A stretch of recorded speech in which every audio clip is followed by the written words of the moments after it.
friends. Welcome to Free Your Children.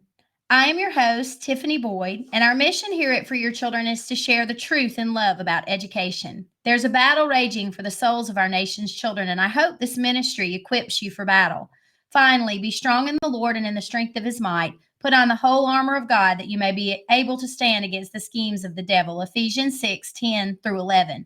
I'm really excited about today's show, but before we jump into that, I want to remind you that if you are not following Free Your Children on all of our social media platforms, please make sure you do that. You can find us on X, Facebook, YouTube, Rumble, Substack, Instagram. I am a monthly contributor to the Murfreesboro Pulse. You can go there and find my author page at Tiffany Boyd. Also, we have a free newsletter, so if you are not subscribed to that and want to stay abreast of all of the things that we're working on, please subscribe to that. Check out our website. You can see it scrolling down at the bottom of the screen. It's freeyourchildren.com. We have a toolkit there, so you can check out all the different resources that we have broken down into topics there as well. Check out all of our previous podcasts and radio shows. And then as we have new ones that we release, we will be adding those to the website as well. We are deep into seminar season where we are traveling everywhere and we are bringing the truth in education. And so we have multiple dates that we have already scheduled. So check the website often to see where we will be speaking next. We would love to be able to meet some of our Free Your Children followers there in person. So if we are in an area that is close to you, please take an opportunity to stop by, hear what we have to say, and say hello and introduce yourselves. If you are interested in hosting a seminar, there's more information about that on the website as well. You can also send us an email for more information. Please note that we customize those seminars to your specific location based on your needs. And again, if you would like more information and you send us an email, we can send you a detailed packet about that as well. Again, check back often to see the speaking dates and where we will be next. I am very, very excited to have our special guest with us today, and you may recognize her. Her name is Rhonda Thomas. Rhonda is the founder and president of Truth in Education, a 501c3 organization based in Atlanta. She is a nationally recognized advocate for parental rights and a leading voice exposing harmful anti-Christian ideologies, curricula, and policies infiltrating public, private, and even Christian schools. So I'm going to bring her on. Hello, Rhonda. Thank you for joining us today.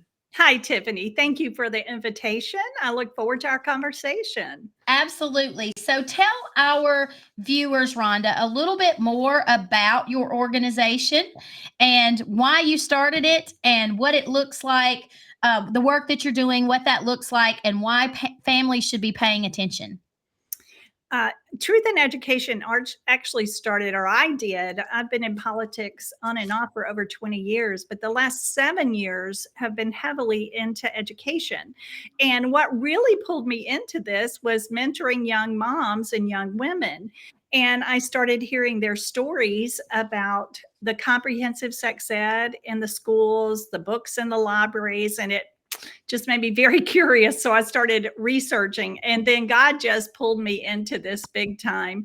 And their stories were painful stories in some cases. And they were really fearful of what was happening and being taught to them in their children in the public schools.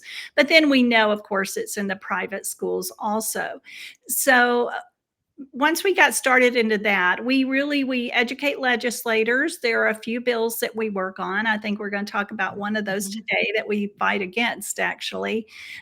We speak nationally. We do some training. We actually have biblical worldview advocacy classes that we offer and workshops.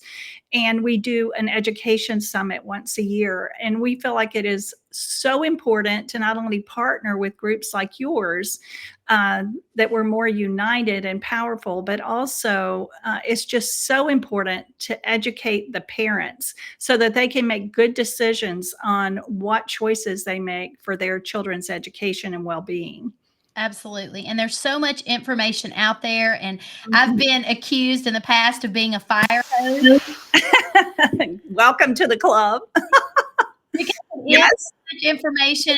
Oftentimes it's overwhelming, but I encourage parents, in order for you to be able to fight against the enemy, you first have to identify it. So don't be afraid of the information. Information is power. Knowledge is power. And when you understand the agenda and where it's coming from and where it's headed, I feel like you'll be more equipped to be able to fight those battles and protect your families and protect your children, which is the ultimate goal. So I understand. I believe that education is the key, and I know we were talking before we jumped on, and there's so much information that people may not even be privy to. I know that, I'm a former tenured public school teacher. So when I started the process of homeschooling, I didn't know a third of what I know now. Of course, that was almost 22 years ago now. So, I have over 30 years in education myself, and it was a journey. I had to unlearn everything that I thought that I knew about education. And I went down the rabbit hole of really,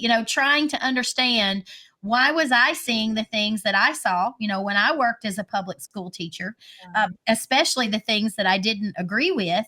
And, why was that being initiated, and why were people, so readily jumping on board with things that we knew really fundamentally were not beneficial for the children? And so, I had to learn. And so there's no shame in not knowing, but once we know better, we have to do better. And so that's, one of my missions with For Your Children is really focusing on trying to educate families and encouraging them to do their own research as well. And I like what you said earlier, Tiffany. It is most parents and the community that come and they listen and they learn are overwhelmed. But the Yes. beauty of walking away with too much information, I hope, is that you will begin to hear certain words that we talked about. You'll begin to see those red flags. And I don't think that would happen without hearing all of this. Correct. And so they may not take it all in at one time, but I do believe God pulls things forward. So when they Absolutely. begin to see things in the school or hear other parents talk, they can reflect back on what they heard at one of our summits or your summit, and begin to build that base of knowledge that they didn't have before. Correct. And hopefully spark curiosity that they will begin to do their own research too. Absolutely. I was going to pull up some share screens here in a minute. I'm blind without my glasses when I'm trying to read something, but then I can't see the screen with the moans. Yeah. So the joys of getting older and not being able to see well, it's constantly a gift that keeps on giving there. But one of the reasons why I wanted to bring you on today was to talk about a piece of concerning legislation. Legislative sessions across the nation have been going absolutely crazy. We're tracking what's going on in Illinois. Hopefully I'm, having some guests to come on and speak about that as well. But there's also a concerning piece of legislation that I was alerted to on social media. And when I saw this, I reached out to the person that had made the post. And then, of course, she wound up putting me in touch with you. And this is one of the things that I really want to focus on, particularly today, is a bill in Georgia that is very concerning. So I'm going to let you, it's under the guise of a school safety bill. And so can you explain, Rhonda, why this bill is so problematic? I would love to. I will say ahead of time, this bill did pass with strong, very strong vote on both sides. And it was disheartening. Our Speaker of the House wanted this bill, so it had a great deal of influence. As you said, this bill was presented under the guise of school safety. We know that when there's a shooting anywhere, there seems to always be legislation that follows. We all want our children safe. We all want things put into place to stop these shootings and to protect our children and our teachers and administration. But unfortunately, this is not a school safety bill. But it tugged at the hearts, right? So actually, Tiffany, we've had two large mental health bills in Georgia. The first one was HB 1013, which was actually the framework for the next 10 years of mental health bills. Wow. And within that bill it made it legal to do universal screenings on all our children beginning in infancy. So what that does, when you do a universal screening, you don't even have to have the parents' permission. Right. So that bill is very deep and wide and vague. Well, Mhm. next year we had another bill, HB 520, that a lot of people came together and stopped. But unfortunately, they have taken that bill, broken it apart, and put it into other bills. And part of, and a lot of what's in HB 268 is HB 520. So this bill is scary, really, or Yeah. really dangerous on a lot Mhm. of different levels. It starts with an anonymous tip that's Oh, wow. unvetted. And, let's be honest, a girl could be mad at her boyfriend and call in Yep. an anonymous tip. This could be Mhm. anything. And once that tip is called in the original bill, it did not use the word credible tip. Oh, They yeah. did add it in the final bill, but there is no definition of what a credible tip is. So what that leads to is if they feel like it's a credible tip, then they actually pull that child from school. So you're guilty before you're found innocent. That seems to be a theme. It does. You are so right. It's happening everywhere. So there's Yes. no due process. Mhm. So once that child's pulled, then they began to do behavioral assessments on the child. But we have to also remember, if they're investigating the child, they're investigating the parents. Yeah. So there Yep. is no stop in where this investigation goes. It could Right. go into the family, the acquaintances, your job, your church. Yep. So these anonymous tips are very dangerous, and they have no clue who's making them. But the other thing about this bill is that information is then taken. Originally, they had GEMA, the Georgia Emergency Management Agency, Mhm. which we all have one. It's Mhm. connected to FEMA. It's Mhm. now part of the Department of Defense, by the way. So all this data, they were going to be the clearinghouse for the data, which means it was going up to the federal and the military, all this data. Mhm. We did get that removed, but GEMA is still in our bill 9 different times. And it also brings in our regional education uh, service associations, or that are really nothing more than they're supposed to be there to support teachers. But Mhm. now they're going to come in and do the mediation and be involved in this. So we're moving, once again, there's always something moving us away from local control into regional control. So that's part of it. I don't know if Right. you've seen that in your state or not. But this Well, yeah, it's a lot of these bills are under the guise of health and safety. And I know we were talking, previous to beginning the show, where in the state of Tennessee, many people probably remember the Covenant shooting. And so our governor called a special session, a special summer legislative session. And that whole session was focused around mental health. There were a lot of red flag laws built into that particular special session under the guise of mental health. But again, it all dealt with red flag. There were tons of bills. A large majority of them didn't get passed, but unfortunately, the ones that did get passed all focused on mental health. They allocated an additional $8 million in Tennessee to expand mental health initiatives, which you and I both know means more mental health professionals pumped into the schools, because the ultimate goal is to medicalize schools. And one thing, and I posted about this on Free Your Children prior to us doing the show, because the show is recorded. We're hoping to get this one released tonight so that people can understand how this is all connected. But I knew that in Georgia, school counselors had the ability to diagnose and treat. And I pulled it up. I was doing some research prior to our interview, and I pulled it up. And so in the state of Georgia, master's level licensed school counselors, these would be LPCs, are authorized to diagnose mental health disorders.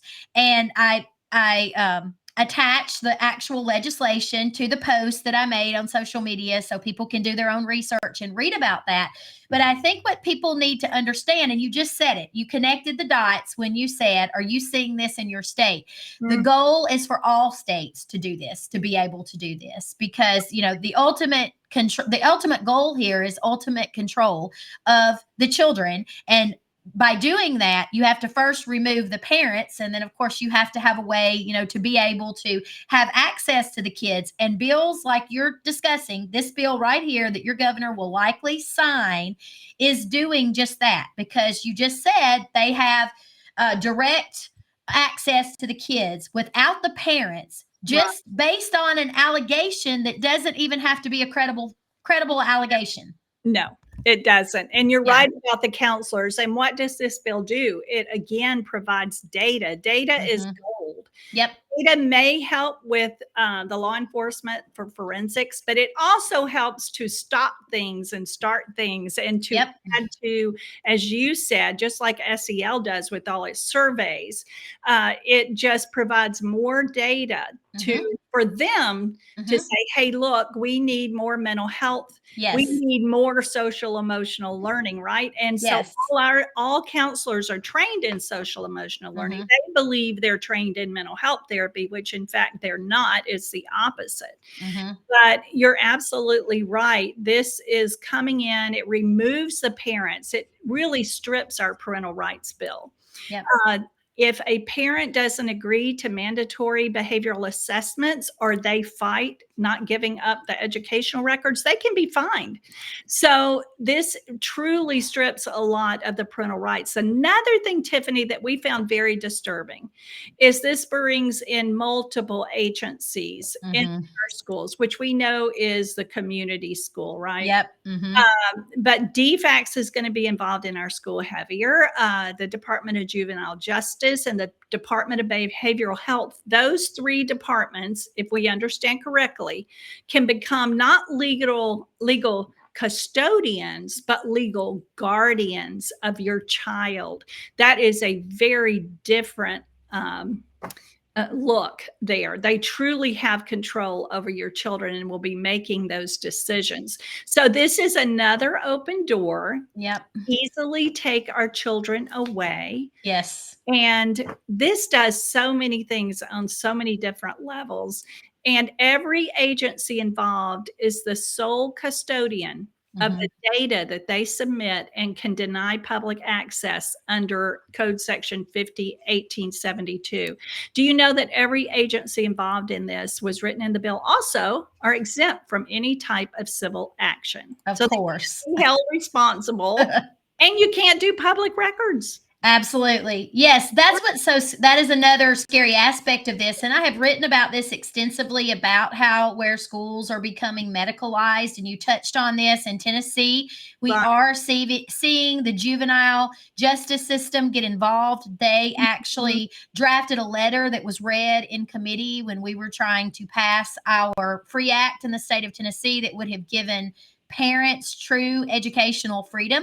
Mhm. They literally read the letter from this judge where he essentially stated that giving parents true educational autonomy would eventually be a pipeline for parents to abuse their children. So, you know, Yes. again, we're seeing this across the nation. It is horrifying because you're right. They're taking parents out of the equation so that they can gain complete and total access to our children. Actually, in the state of Tennessee, last legislative session, we passed a bill that would allow for at risk boarding charters to open. And so when we talk about community schools and then we talk about medicalizing schools, Mhm. Tennessee is very far advanced in that arena. And what's scary with the at risk boarding charters is they decide who's at risk, and that is a very wide berth. It could literally be any child. Right. And then these children would be placed in these institutions where they would be living. So I think, you know, parents need to be aware of what's going on. So, and you're right, what they're doing is they now are getting all of these other departments involved. And so now the ability for government overreach has increased exponentially because of all of the different departments that are involved. not only that, can you imagine the conflicts of interest that we'll take on? And this is definitely for profit. There's no Absolutely. doubt about it. And of course, as you were saying, this is going to involve multiple public-private partnerships. Yes. You know, when something's for profit, Hmm. our children are going to lose, and Absolutely. already seeing that in most of our charter schools. Absolutely. They're just Yes. sweeping things under the rug because the Yep. only thing they have to do is show they perform, and they don't, No. and they're for profit. So, Yes. yes. And you're right. And they're not sunshineable because they're private businesses. I recently, just last week, had a parent reach out to me whose child was enrolled Yeah. in a local charter school in a neighboring county. And this particular family's child had an IEP. Mhm. And this parent was telling me that their child was not being served. And of course, they had reached out to the board of this particular charter school, because that's something important for people to understand too. These charter schools have appointed boards, they're not elected boards. So the Right. charter school decides who's going to sit on that board, and they appoint those people. So this parent had gone to the charter school board and had tried to have a conversation with them. And they basically told the parent that it was not happening, and would not admit that the child was not being served. So then the parent went to the local school board. Well, the local school board has no control over charter schools or charter boards. And so I was telling the parent, well, you do understand that your local school board has no authority over that particular charter school. Even though it is supposed to be a public school, it is not. It is managed by that particular appointed board. And this local school board in this parent's county said to this parent, there isn't anything that we can do about that. We don't have any authority over that, and just wash their hands of it. And so I think that that's what people need to understand. They've been sold a false narrative that charter schools are the first leg of school choice. So They if you are, yes, so if you're supporting charter schools, you are supporting school choice. And I think parents need to understand that that is not going to be the answer to the educational issues in our nation. And as a matter of fact, it is creating its own set of issues, because now we're tasked with funding multiple systems. Yes, and there's different types of charters in Georgia. I'm not sure about Tennessee, but we have 3 different types of charters here. And you're right. To me, if you look at the picture of school choice, which we're all for school choice, right? We're not for government school choice. Correct. That's right. And I see the charters as the glue that's going to hold it all together. Once Mm-hmm. all our homeschoolers and our private schools have been sucked into this public school arena, then the charter is really what's going to hold it all together. So they have Mm-hmm. to have charter schools Mm-hmm. to really completely accomplish what they're doing with school choice. And so I agree with you on that. And it's unfortunate that I know almost every state is working on a school choice bill. I have a friend that is, or was, she decided not to run again, a state school board member in Ohio.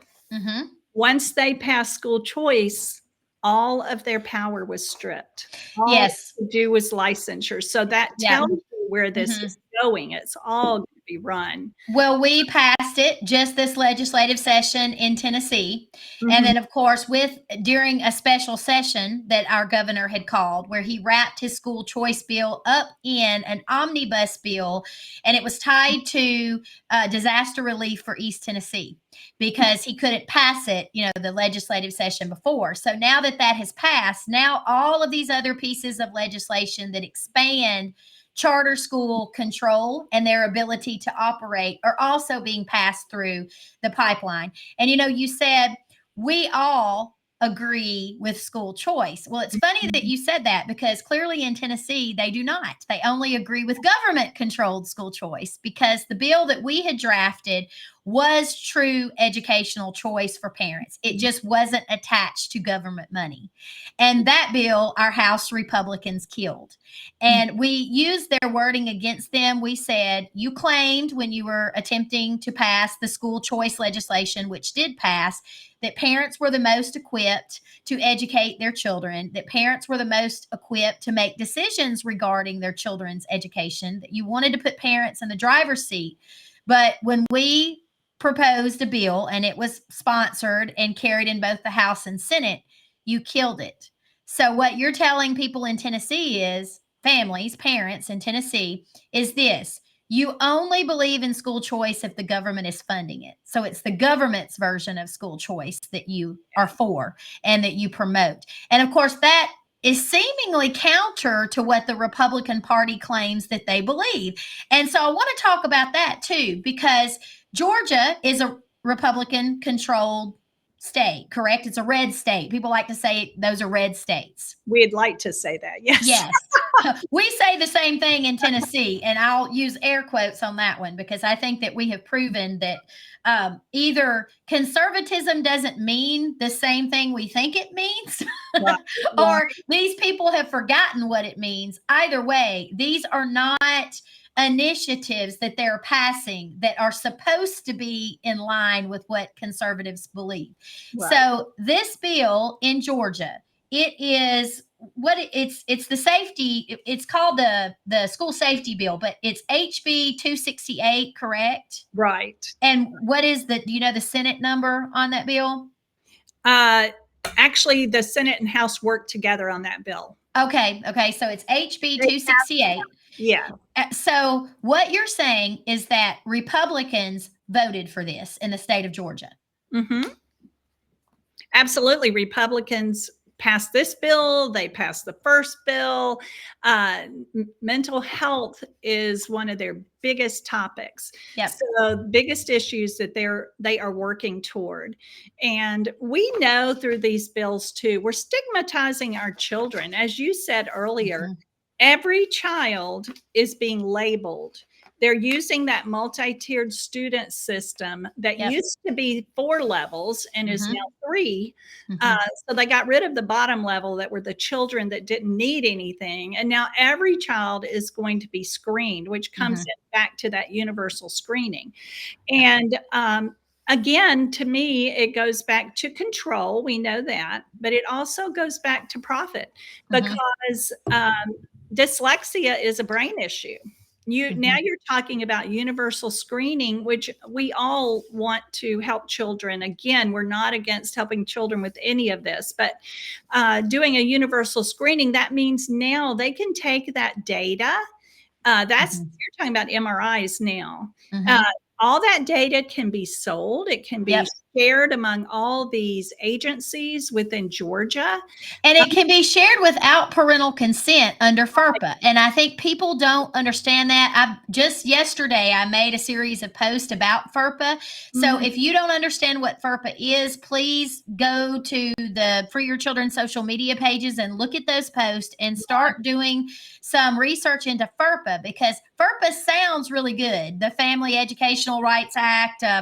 I'm probably slaughtering that acronym there, but anyway, it was reauthorized under Obama, which allowed them to be able to disseminate this data that they're collecting to any entity under the name of educational research without parental consent. Right. So, Rhonda, you're 100% on target. And now we have these interoperable longitudinal databases where they are able to share this data widely.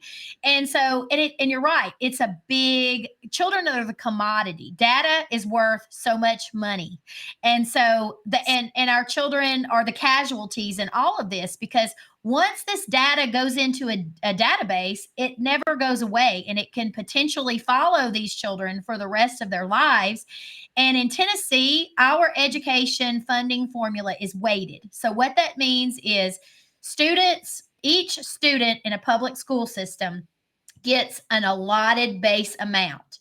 But then for every disability that they are labeled with, they get an additional amount of money. And also, if they are in foster care, they get more money. So some of these children to the school system are worth 100, 200% more than the base funding allotment based on all these diagnoses that they're being given. And now schools have the ability to bill Medicaid. And I think what parents don't understand is there are actually parents, and I would highly recommend them not do this, that go in and request an IEP for their students. So just because they want them to get extra time on a test, well, they don't understand that every label on that child is a diagnosis. And so it's important that parents only use that when it's absolutely necessary. But as you're saying, the goal is to label every child, because every child, every diagnosis is money. It also supports the fact that we need our school-based health clinics, right?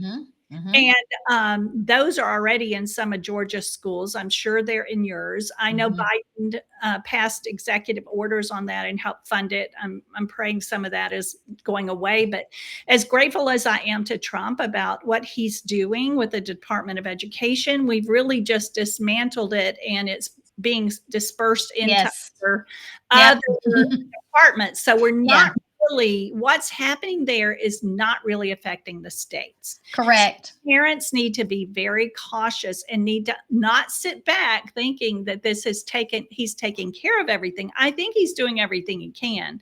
But really, when you get right down to it, the states, he can't do anything in our states. Now, there might some grants that are not done, but honestly, a lot of it's moved into Health and Human Services. Yep, and the Department of Labor and Workforce. So this is being basically absorbed by other departments. And this was one of my biggest concerns. And, obviously I'm a Christian conservative, but one of my biggest concerns with Trump getting elected was that people would assume that this was being taken care of, and it's not being taken care of, meaning that it's not solving the problem. And then until the Every Student Succeeds Act is repealed, that's really the conversations that we should be having in terms of education.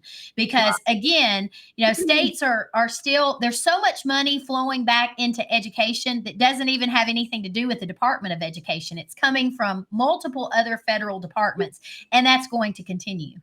Well, and it's coming in other directions too, from NGOs and corporations. Correct. Yes. So we know the Walton Family Foundation and all these groups pour millions into school choice. The Walton Family Foundation is into healthcare. So what are they going to make off of these school-based health clinics? Who's going to get the kickback on all the medications? And of course, there's just some, and they're 90, these school-based health clinics are 96% are federally qualified health clinics. So these health clinics are really, and let me go back to what you were saying about counselors. Counselors, the drug companies actually produce short assessment testing for individuals like pediatricians and different groups that aren't really trained in testing for mental health, like a psychiatrist or something like that. So they're a short version. So I had a lot of those tests are designed toward a certain medication also, by the way. So these counselors are given, now I'm not going to say in every school because every state's different and we know that, but these are being used. So what test and what survey and what state wellness survey that's given twice a year is not geared toward that child showing they have mental health issues.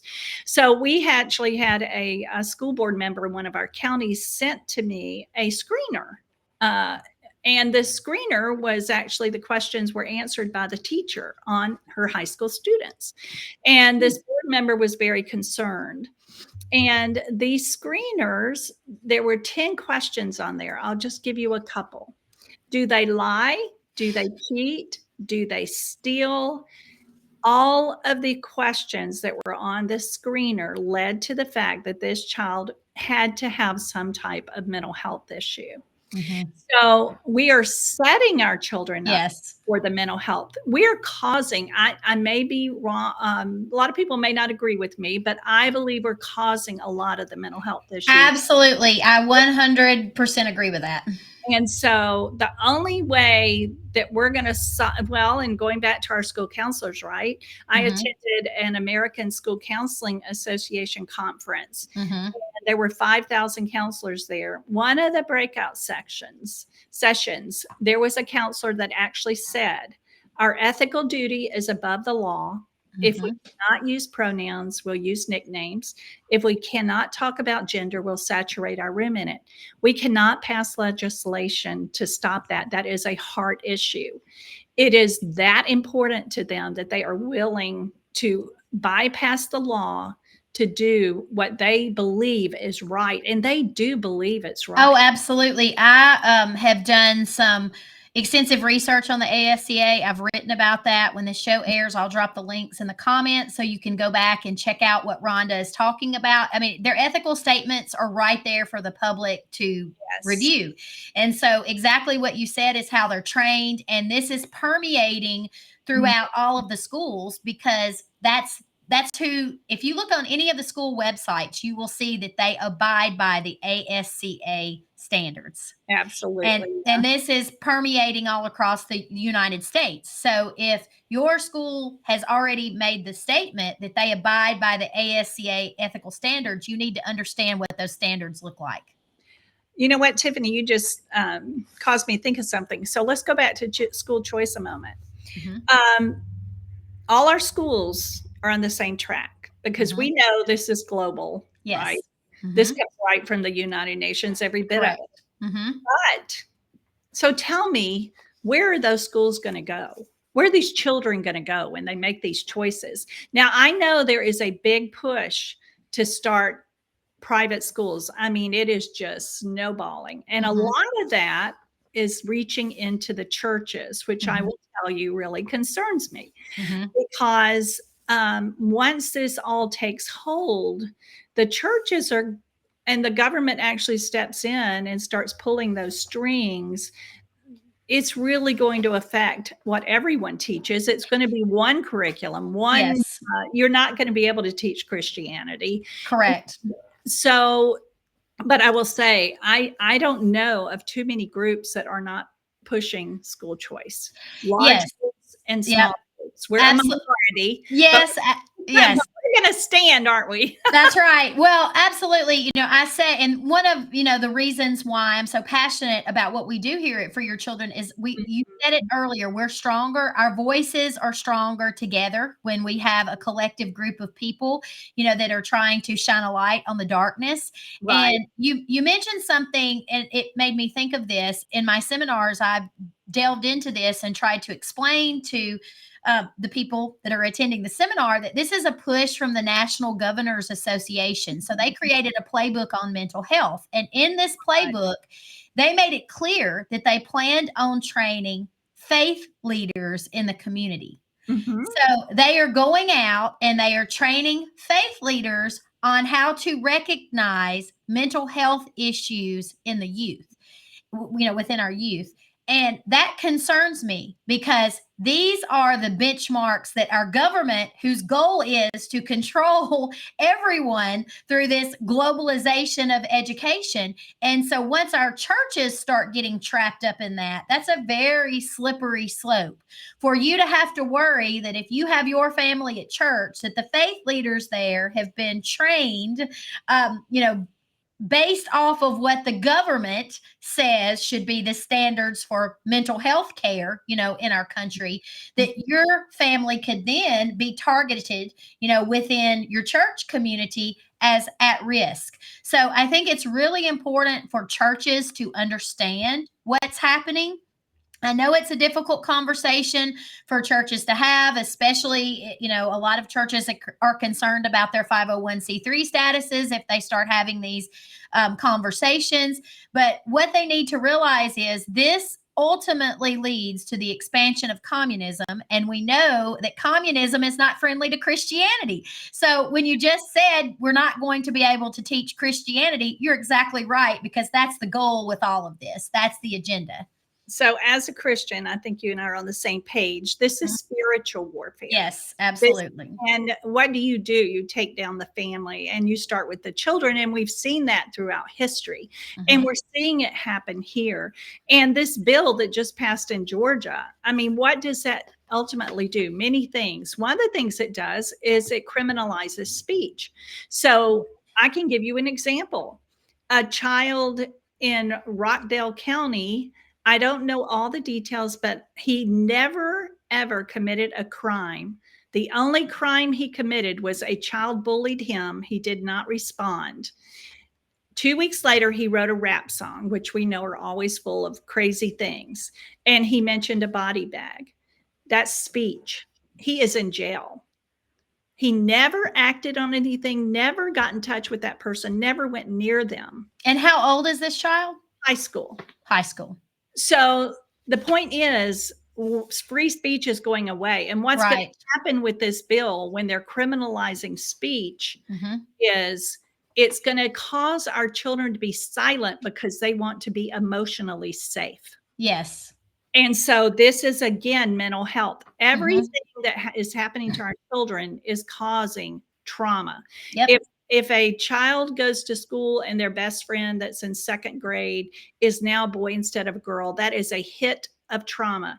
If a child goes into school and a boy goes into the girl's bathroom, it is trauma.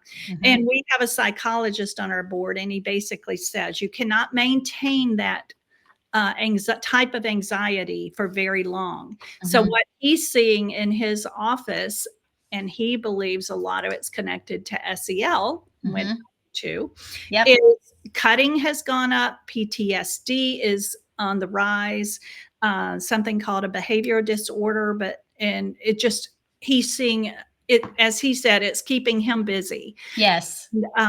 So we are traumatizing our children in the school system. Yep. We're telling them that your identity is fluid. And so now they're confused on that. I interviewed 2 7th graders that were at a fair where I was, and they told me about the furries in their school, which they thought at first they laughed a little bit, but then you could see the burden on them. That those furries can do anything they want to. They can't talk. Those furries can wear the collars and be pulled by a leash, but they can't wear a hat. So it's that Hegelian dialectic also that's going on within our schools to cause division and hate. Now we're seeing it play out through all the violence and the bullying and all that's happened, along with the fact that there's restorative justice. But we're seeing all the issues, and no one's really approaching that root problem. They've set it up where they can then rush in with the solution, which is then more trauma, which is then being able to benefit financially, off of these children who they are then diagnosing. So exactly. You and I are 100% on the same page with that. I too have interviewed some doctors who have, made the same assessments, that they're seeing the same thing. They're seeing the schools, when a child is subjected to pornography, especially at a young age, when their brains haven't fully formed, it actually damages the brain. There's scientific evidence that proves that. That is a form of trauma. And then, of course, our school system has a multi-tiered approach to be able to effectively target, diagnose, and treat that trauma. And then they're able to make money off of what they're doing. So unfortunately, it sounds so egregious that I think it's hard for parents to wrap their mind around it, but it's happening. And they're not doing it. It's not hidden. This agenda is not hidden. It's out there for everyone to see. Why do you think, Rhonda, that so many parents are having a hard time coming to terms with the fact that this is indeed happening? Well, I would say just human nature is fear. Some parents I remember someone saying this to me years ago is, I'm so busy, I don't want to know because I don't have time to do anything about it. And Mhm. we have definitely made it very difficult for families when it comes to having to work, both people working. And then, of course, we have a lot of single moms. Uh, I honestly think that we also have not reached as many people as you and I would like to reach, Mhm. to be able to explain this to them, that they really understand it. And our churches are not coming alongside us Correct. to help us do this. Correct. And quite honestly, our churches, not all, and we're just speaking in general, but Mhm. have moved away from training up parents in Yep. what God calls them to do with their children and their education. And that is our only heritage. That is all we leave behind. It's interesting that you brought that up because a couple of years ago, I've written several pieces where is the church focusing on this very topic, and so I had people all over the United States reach out to me and ask that I send an article that I had written Mm, to their pastor. They gave me his email, the right. church address, his phone number. And of course, then they said, now I want to be anonymous, but please reach out to him, share this information with him, and ask him if he would be willing to have a conversation with you about what you're speaking about in this article. And it was about the fact that, the majority of parents across the US send their children to public schools. Children are being taught humanism. No wonder we have so many children falling away from the faith. But not only that, no wonder we have so many children now struggling with their mental health Right. because of what they are being traumatized by, within the public school system. I sent out hundreds of emails across the United States to pastors. Do you know how many responses I received back? I would say zero. Zero. Zero responses. So it is exciting when you do get a response. There's a regular large, which is rare, but this was a God story because this pastor Mhm. did not know me. But Right. a year and a half ago, I found out a really large sound church in Georgia wanted to start a school. And I had found out about a Christian school model that I just fell in love with. So Mhm. I tried to get in touch with him, never could. So I'm at a Christmas party and said, all I want for Christmas is to meet with you. So we met 2 weeks later. And as he said, it was a divine appointment because a year earlier it would not have been good timing. But not knowing me, I sat with him. I educated him on everything that's happening in the school. I even talked to him about school choice. Uh-huh. And Good. then he went to Virginia with me for 2 days to learn more about this Christian school model. And he's actually bringing it into his schools. So, Wonderful. uh, you know what? I think with us, it's not numbers, it's who God opens the eyes and the ears Yes. and the Yeah. heart to hear. Yes. We would love for it to be about numbers because we love children and we love families. And it is very hard to see all that's happening. But in God's economy, I guess it's one at a time for us. It is, and I really encourage families that have a home church to go and have a conversation with their pastors about what's happening in education and what needs to happen, and asking their pastors and their church leadership. Just call a meeting with your entire your church leadership and sit down with them and ask them if they're aware of the issues that are happening in education and if they are willing to learn more about it if they don't understand. And if they don't understand, that's okay. But the important facet of this is they need to get educated, because if all of our youth fall away from the church, then there are no disciples to go forth to spread the gospel. So at some point, we are going to have to address this fact to stop the leak.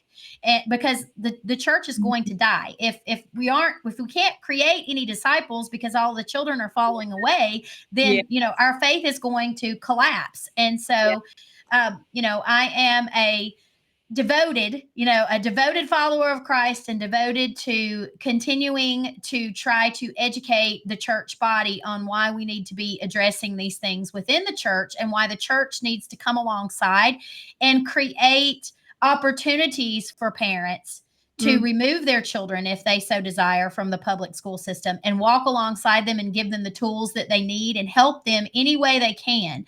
And I know that that's what you are committed to doing as well.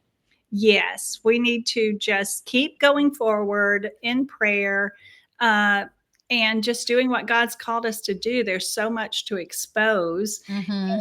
and there's a lot of work to be done, but we're His Yes. hands and feet, and Yep. I believe that He's using all of us, and I'm not in charge of the outcome.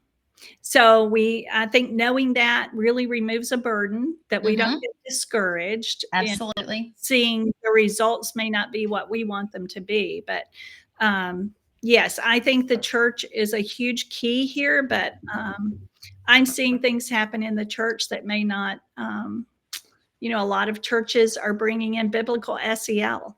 Yep. So it's not biblical. We know you cannot Exactly. the demonic root of SEL, but Right. Oh, yes. There's a lot of deception, I think, that's happening, and we know again that we're fighting, demonic forces, and this is a spiritual battle, and we realize that. And I think what's really helped our ministry and our team is realizing that we're serving as the watchman on the wall, Mhm.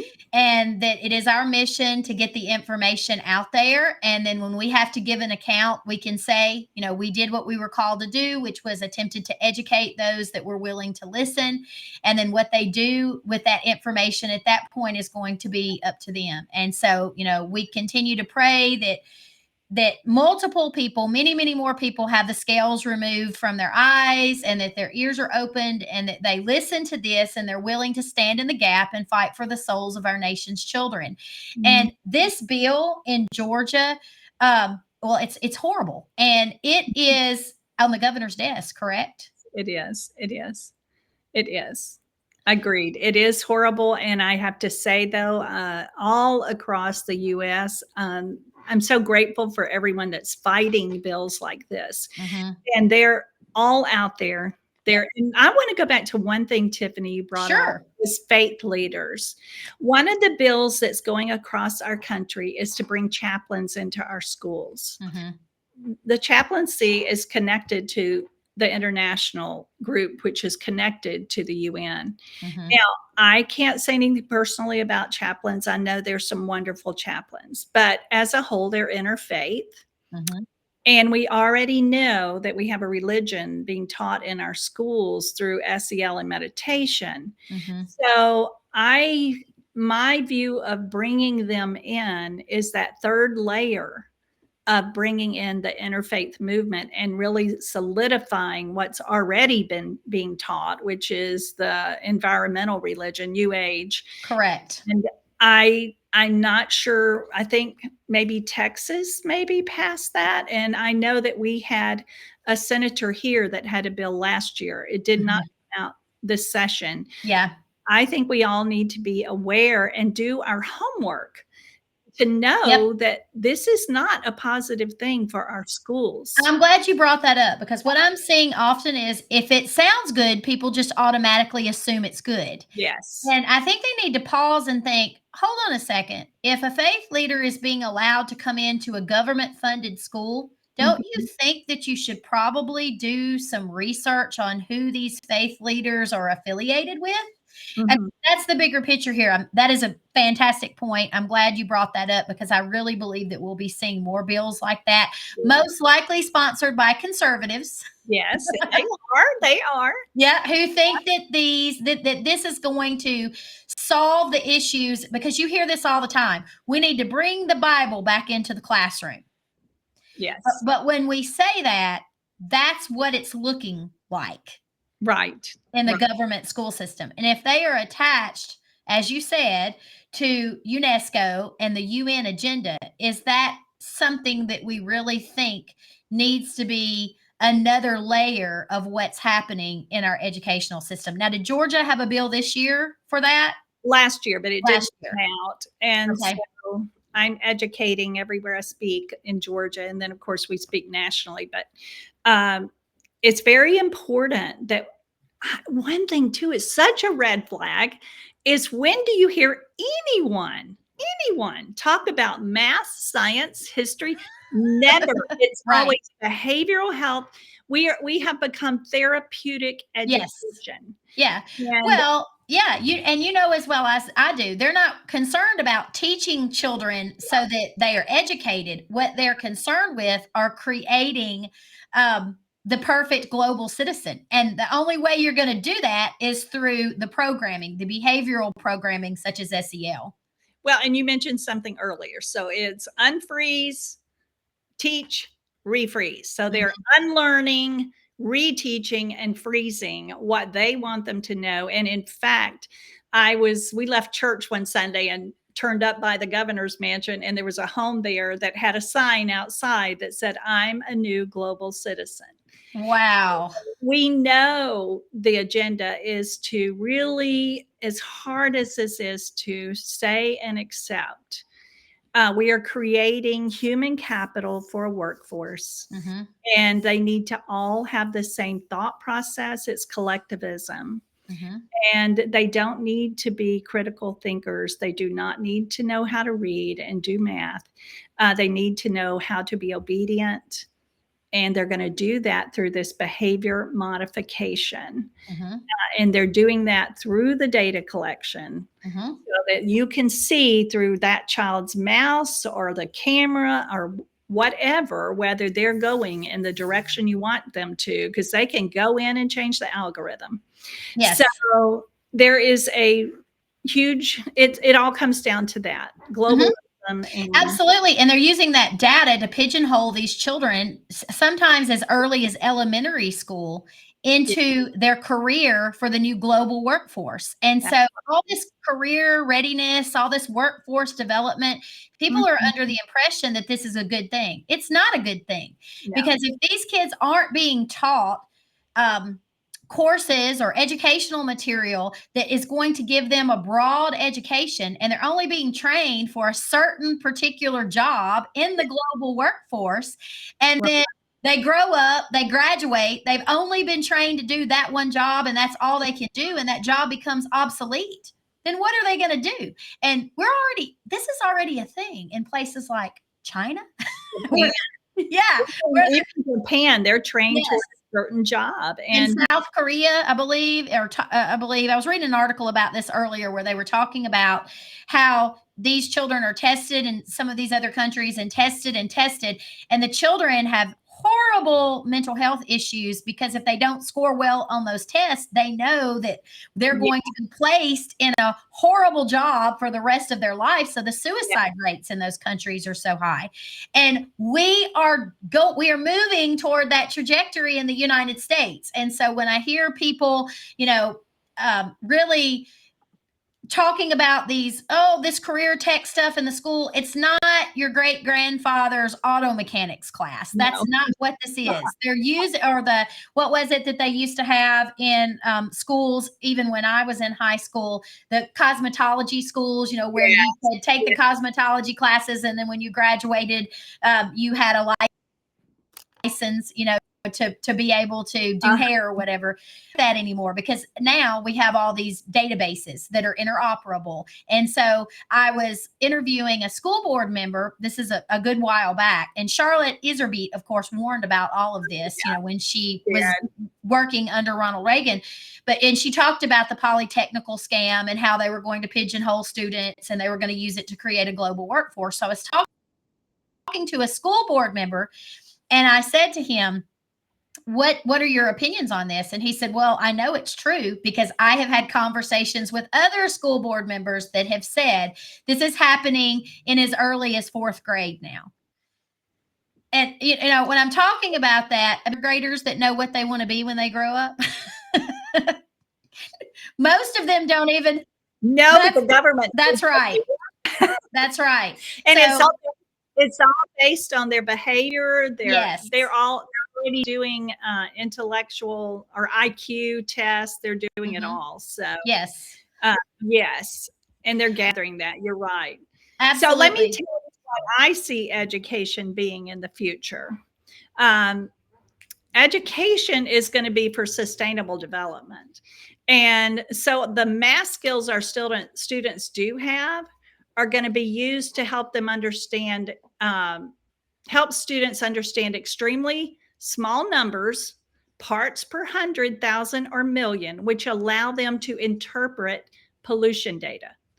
Their language arts are especially media literacy, which all our schools are teaching now, and create knowledgeable consumers who can analyze corporate advertisers' messages and see beyond the greenwash. These are the things that our children, to me, will be doing way down the road when a lot of this is already,